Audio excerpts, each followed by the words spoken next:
ગુજરાતના મુખ્યમંત્રી ભૂપેન્દ્ર પટેલ દ્વારા શિક્ષણ ક્ષેત્રે વધુ એક મહત્વપૂર્ણ પગલું ભરાયું છે। દેવકા વિદ્યાપીઠ ખાતે નવનિર્મિત છાત્રાલય અને આધુનિક ભોજનાલયનું ઉદ્ઘાટન કરવામાં આવ્યું। 1100 બેડ ક્ષમતા ધરાવતી નવી ગર્લ્સ હોસ્ટેલ સાથે વિદ્યાર્થીઓને આધુનિક સુવિધાઓ ઉપલબ્ધ કરાવવામાં આવી છે। મુખ્યમંત્રી ભૂપેન્દ્ર પટેલ દ્વારા દેવકા વિદ્યાપીઠના નવનિર્મિત છાત્રાલય અને ભોજનાલયનું લોકાર્પણ કરવામાં આવ્યું। આ પ્રસંગે 1100 બેડની આધુનિક ગર્લ્સ હોસ્ટેલ અને અદ્યતન ભોજનાલયની સુવિધા વિદ્યાર્થીઓને સમર્પિત કરવામાં આવી હતી। મુખ્યમંત્રી ભૂપેન્દ્ર પટેલના હસ્તે દેવકા વિદ્યાપીઠ ખાતે નવનિર્મિત કન્યા છાત્રાલય અને ભોજનાલયના અદ્યતન સુવિધાસભર બિલ્ડિંગનું લોકાર્પણ થયું। રાજ્યભરમાં સામાન્ય અને ગરીબ પરિવારોના દીકરા દીકરીઓને ગુણવત્તાસભર શિક્ષણ મળે તે માટે રાજ્ય સરકાર સતત પ્રયાસ કરી રહી હોવાનું મુખ્યમંત્રીએ જણાવ્યું।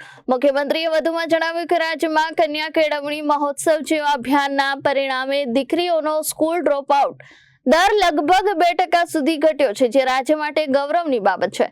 દેવકા વિદ્યાપીઠ ખાતે દાતાઓના સહયોગથી 1100 બેડની ગર્લ્સ હોસ્ટેલ તેમજ 580 વિદ્યાર્થીઓની ક્ષમતા ધરાવતા અદ્યતન સુવિધાસભર ભોજનાલયનું નિર્માણ કરવામાં આવ્યું છે, જેનાથી ગ્રામ્ય અને આર્થિક રીતે નબળા વર્ગની દીકરીઓને ખાસ લાભ મળશે। આ પ્રસંગે રમેશભાઈ ઓઝા, મુક્તાનંદ બાપુ, જળસંપત્તિ મંત્રી ઈશ્વરસિંહ પટેલ અને રાજ્ય કક્ષા મંત્રી કૌશિક વેકરિયા સહિત અગ્રણીઓ વિશેષ ઉપસ્થિત રહ્યા હતા। Bureau report Janadesh news.